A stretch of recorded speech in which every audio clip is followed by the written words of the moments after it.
Hello दोस्तों, physics Wonderland YouTube channel पर आपका फिर से स्वागत है।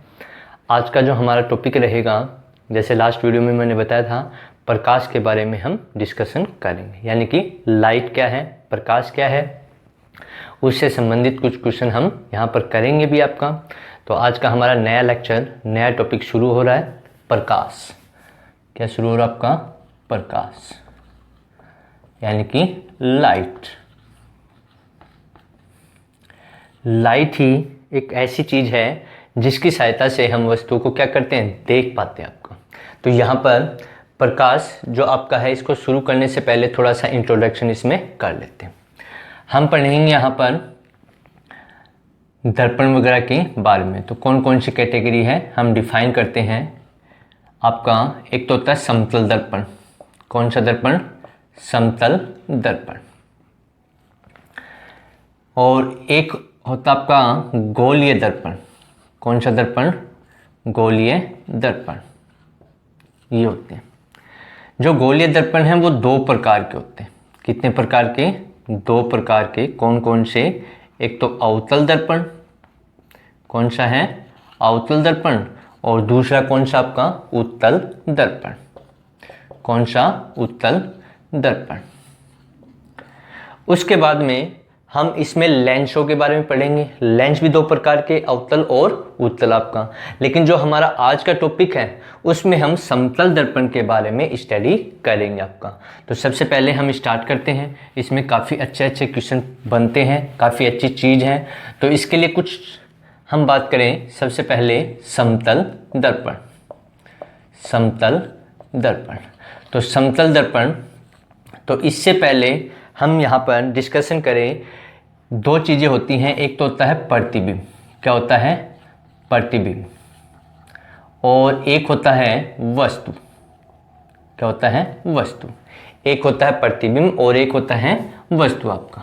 अब जो प्रतिबिंब है वो आपका दो प्रकार का होता है। कितने प्रकार का होता है? दो प्रकार का।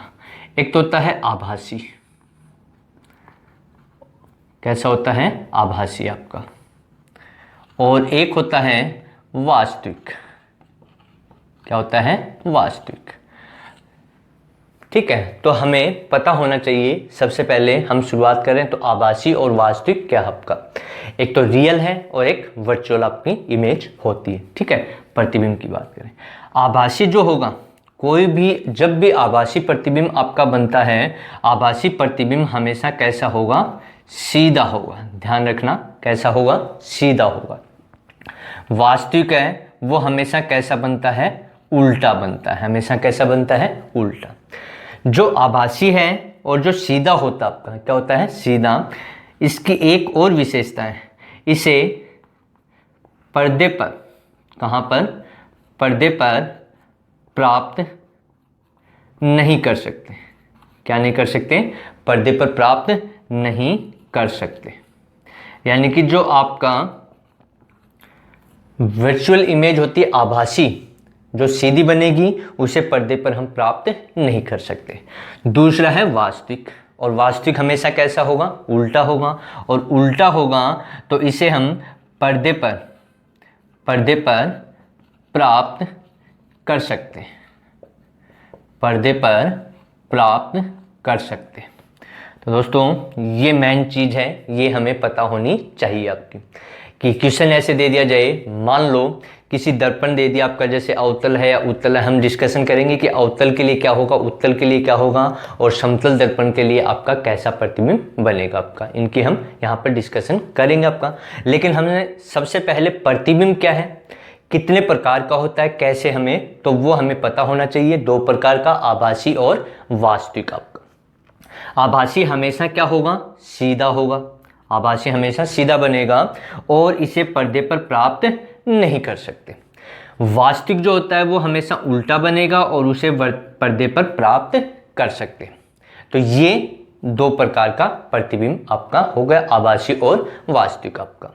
ठीक है, अब हम बात करें यहाँ पर कि हमें कैसे पता लगे, कैसे हम डिफाइन करें। तो देखिए, यहाँ पर समतल दर्पण से हम स्टार्ट कर रहे हैं। और समतल दर्पण क्या होता है एक्चुअल में, हम ये मान लो ये एक कांच ले लिया हमने, ठीक है। इस पर हमने एक तरफ क्या कर दी, पॉलिश कर दी। ये बिल्कुल समतल है, ठीक है, क्या है, समतल आपका।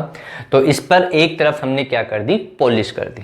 तो यहां पर अब बात आती है कि जो दर्पण होते हैं वो किस सिद्धांत पर कार्य करते हैं, यानी कि उनमें अपवर्तन होता है या परावर्तन होता है। तो याद रखना, जो दर्पण होते हैं क्या होते हैं, दर्पण। दर्पण में क्या होता है, परावर्तन का नियम लगता है। किसका नियम लगता है, परावर्तन का नियम। यानी कि जो प्रकाश की किरण है वो उसके ऊपर आपतित होगी, तो आपतित होने के पश्चात वो परावर्तित हो जाती है। इसके बारे में हम डिस्कशन करेंगे। यहाँ पर परावर्तन का नियम क्या है उसको भी हम पढ़ेंगे।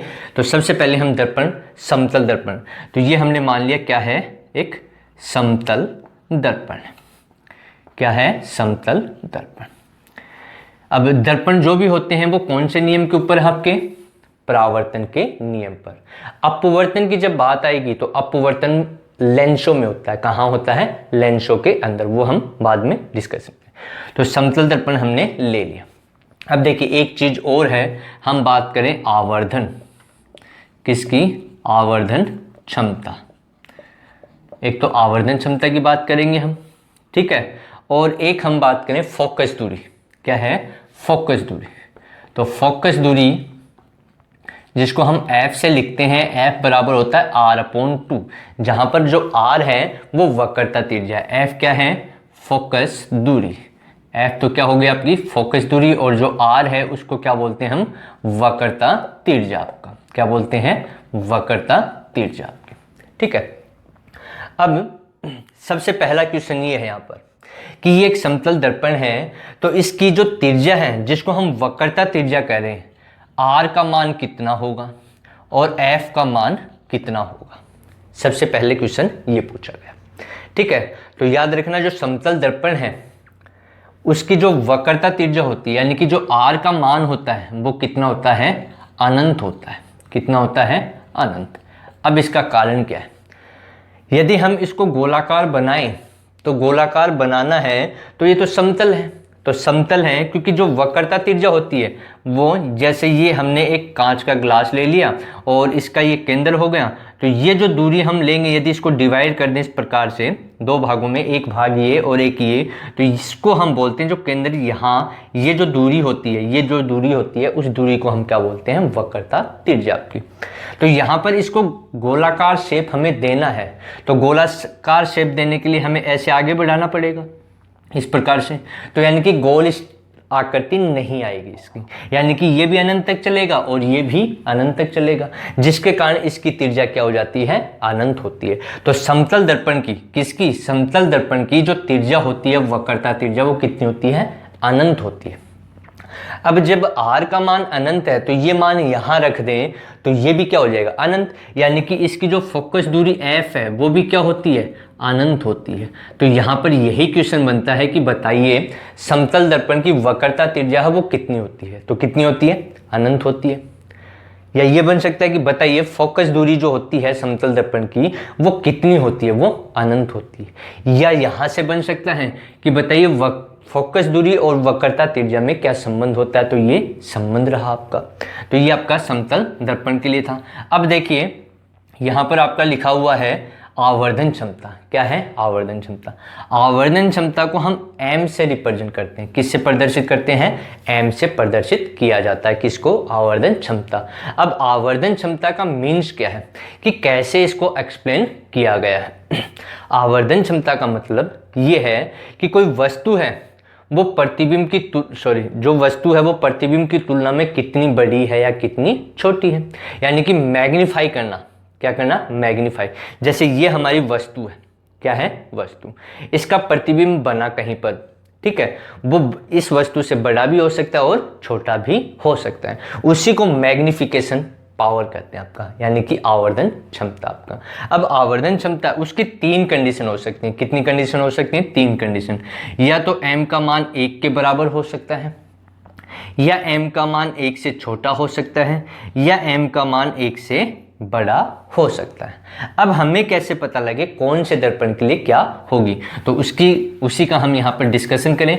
नॉर्मली बाकी जो आपका कैटेगरी आती है तो ध्यान रखना, जो नॉर्मली सिंपली जो हम बात करेंगे तो उसके लिए ये ध्यान है, कोई एक्सेप्शन आ जाता है तब अलग बात है। तो सबसे पहले हम यहाँ लिख देते हैं समतल दर्पण। कौन सा? समतल दर्पण। दूसरा अवतल दर्पण, 3 प्रकार के बताए हमने, जिसमें से एक समतल है और 2 गोलीय हैं। तीसरा आपका उत्तल दर्पण। तो देखिए, जो आपका समतल दर्पण है इसके लिए जो आवर्धन क्षमता होती है m का मान, वो किसके बराबर होता है? 1 के बराबर। हमेशा याद रखना कि समतल दर्पण में जो m का मान होता है वो 1 के बराबर होता है। अब इसको हम डिस्कशन करेंगे कि 1 क्या है, तो इसका मीन्स क्या है। अवतल दर्पण होता है उसमें m का मान 1 से ज़्यादा होता है।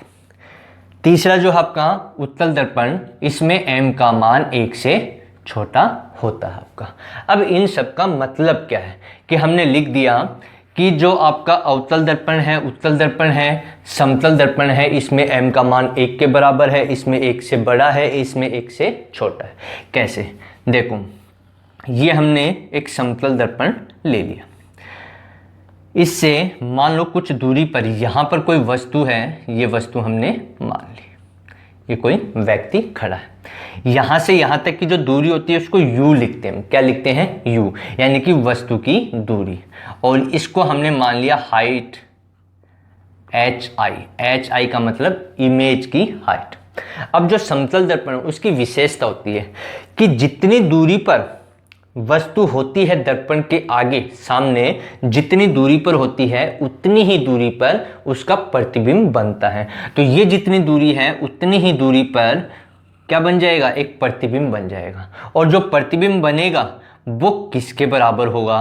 वो वस्तु के बराबर ही दिखाई देता है, बराबर ही होता है। तो इसको हम लिख देते हैं u। तो ये तो क्या हो गई? वस्तु हो गई। क्या हो गई? वस्तु। और ये क्या हो गया? प्रतिबिंब हो गया आपका। क्या हो गया? प्रतिबिंब आपका। ये कौन सा दर्पण है? समतल दर्पण आपका। कौन सा दर्पण? समतल दर्पण की हम बात कर रहे हैं। तो यहाँ पर देखिए, ये इमेज आपकी, ठीक है, या सॉरी ऑब्जेक्ट हो गया, और इसको लिखते हैं इमेज, क्योंकि इमेज आपका प्रतिबिंब। तो ये इमेज हो गई, ये इमेज की हाइट और ये ऑब्जेक्ट की हाइट आपकी, ठीक है। तो यहाँ से देखें, ये जो u है, u के इसके बराबर होगा, लेकिन u न लिख करके इसको हम v लिखते हैं। है तो u के बराबर, लेकिन लिखेंगे क्या? v, क्योंकि v को रिप्रेजेंट करते हैं प्रतिबिंब के लिए और u को रिप्रेजेंट करते हैं वस्तु के लिए। तो यहाँ पर देखिए कि यहाँ जो समतल दर्पण है उसमें m का मान कितना है? 1 के बराबर। इसका मतलब ये हुआ कि u बराबर क्या है? v आपका। क्या है? u बराबर v आपका, यानी कि जितनी दूर वस्तु आपकी दर्पण के सामने रखी हुई है उतनी ही दूरी पर क्या बनेगा? आपका प्रतिबिंब बनेगा। पहली बात ये। दूसरा, जितना ho है उतना ही hi, यानी कि जितनी बड़ी होगी उतनी ही बड़ी हमें दिखाई देती है आपकी। तो यहाँ पर जो m का फॉर्मूला होता है, m का फॉर्मूला होता है v अपॉन u आपका। जो आवर्धन क्षमता है उसका फॉर्मूला क्या होता है? v अपॉन u आपका। तो यहाँ से देखिए, समतल दर्पण के लिए, बाकी औरों के लिए नहीं है ऐसा कि औरों के लिए आपका बराबर हो, वो स्पेशल केस में मिलेगा, बाकी ऐसा नहीं है। तो यहाँ पर u बराबर क्या होगा? v। तो u बराबर v रख देंगे तो m का मान कितना आ जाएगा?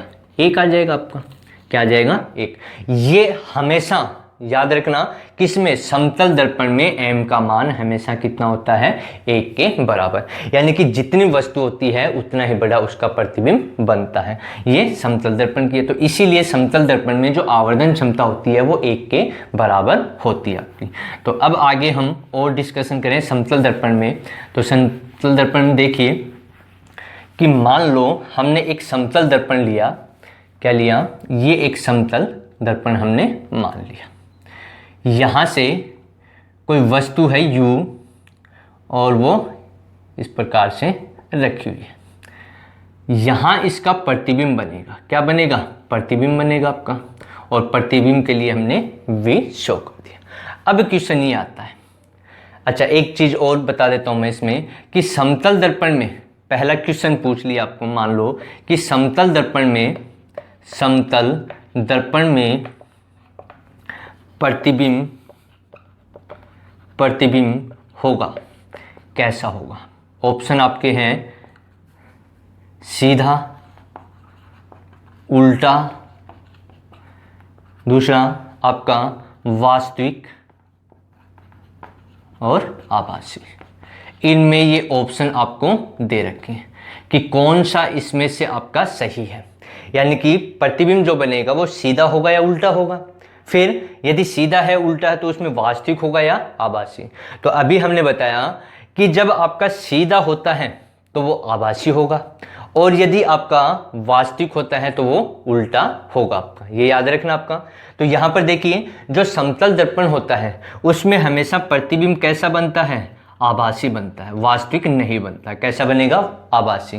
तो यहाँ पर ये तो हो गया आपका क्लियर, कौन सा हो गया आपका? आभासी प्रतिबिंब आपका। ठीक, अब आभासी कैसा होता है? सीधा होता है, तो सीधा आपका, यानी कि समतल दर्पण में बनने वाला प्रतिबिंब जो होगा वो आभासी तथा सीधा होगा। कैसा होगा? आभासी तथा सीधा बनेगा आपका, ये याद रखना। अब देखिए, इसी के अंदर हम बात करें समतल दर्पण में जो छोटे छोटे क्वेश्चन हैं जो काफ़ी इंपॉर्टेंट हैं। मान लो ये वस्तु है वो दर्पण की ओर इधर गति कर रही है किसी u वेग से। किस वेग से? u वेग से। तो जो प्रतिबिंब है वो इधर गति करेगा, यानी कि वस्तु दर्पण की ओर गति कर रही है तो वस्तु u वेग से कर रही है, तो जो प्रतिबिंब है वो किस वेग से गति करेगा, ये बात आपका। ठीक है, तो इसमें पूछा गया है प्रतिबिंब का वेग। क्या? प्रतिबिंब का वेग। दूसरा इसमें पूछा गया है प्रतिबिंब का अपेक्षिक वेग। इसमें क्या है, बच्चे गलतियां कर देते हैं कि यहाँ लिखा हुआ प्रतिबिंब का वेग, यहाँ है प्रतिबिंब का अपेक्षिक वेग आपका। तो इसमें गलती होने की पॉसिबिलिटी, और गलतियां करते भी हैं बच्चे क्योंकि ये कंसेप्ट क्लियर नहीं हो पाता। देखिए, जब आपको प्रतिबिंब का वेग पूछा जाता है तो क्या होगा? तो देखिए, यदि वस्तु इधर u वेग से जा रही है, यानी कि दर्पण की ओर u वेग से यदि वस्तु आ रही है तो जो प्रतिबिंब है वो भी u वेग से आएगा आपका। किस वेग से आएगा? u वेग से। तो जो वेग होगा वो किसके बराबर हो जाएगा? प्रतिबिंब का वेग जो वस्तु का वेग है उसके बराबर हो जाएगा आपका। अब यहाँ पर बात आती है दूसरा, प्रतिबिंब का अपेक्षिक वेग। अपेक्षिक वेग क्या होता है? एक दूसरे के सापेक्ष, यानी कि एक इधर आ रहा है, एक इधर आ रहा है आपका। ठीक है, या एक इधर जा रहा है और एक इधर जा रहा है आपका। तो याद रखना, यदि एक दूसरे के विपरीत दिशा में, कहां पर आए आपके? एक दूसरे के विपरीत दिशा में आए तो आपको प्लस साइन यूज करना है, और यदि एक दूसरे के विपरीत दिशा से दूर जा रहे हैं, क्या जा रहे हैं? दूर, तो माइनस साइन का उपयोग करना है आपका। ठीक है, तो क्या करें आपका कि यहां पर देखिए, ये u वेग से आ रही है, क्या आ रहा है? वस्तु u वेग से, और ये जो आपका प्रतिबिंब है क्या है? ये प्रतिबिंब, ये भी किस वेग से? u वेग से।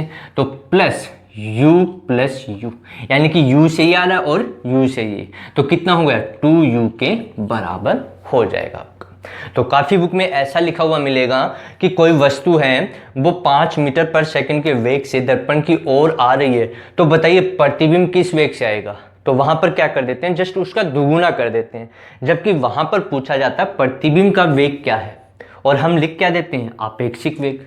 ठीक है, मान लो कि कोई वस्तु यहाँ पर 3 मीटर पर सेकंड के वेग से इधर आ रही है।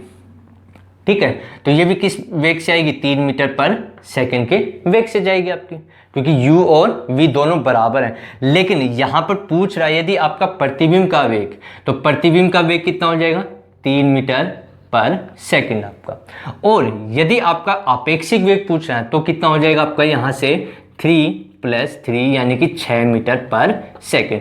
तो हुआ कि नहीं इसका दुगुना? तो यहाँ पर ये गलती हो जाती है।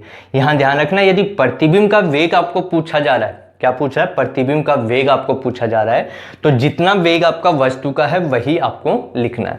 लेकिन यदि प्रतिबिंब का अपेक्षिक वेग पूछ रहा है, तब जो वस्तु है उसका कितना हो जाएगा? दुगुना हो जाएगा। क्या हो जाएगा, दुगुना। अच्छा, उसमें ये और ध्यान रखना, यदि ऐसे आ रही हैं तब तो धनात्मक साइन लेना है, और यदि ऐसे जा रही हैं तो ऋणात्मक साइन आपको यूज करना है। तो ये था हमारा आज का लेक्चर, जिसमें हमने समतल दर्पण के कुछ गुणों के बारे में पढ़ा। नेक्स्ट लेक्चर में आगे हम दर्पण के बारे में ही डिस्कशन करेंगे। अच्छे अच्छे क्वेश्चन हैं यहाँ पर, अच्छे क्वेश्चन बनते हैं और काफ़ी कंपटीशन एग्जाम में भी पूछे जाते हैं और आपसे भी पूछे जाएंगे। यदि आपको वीडियो अच्छा लगे तो लाइक कीजिए, शेयर कीजिए और कमेंट्स कीजिए।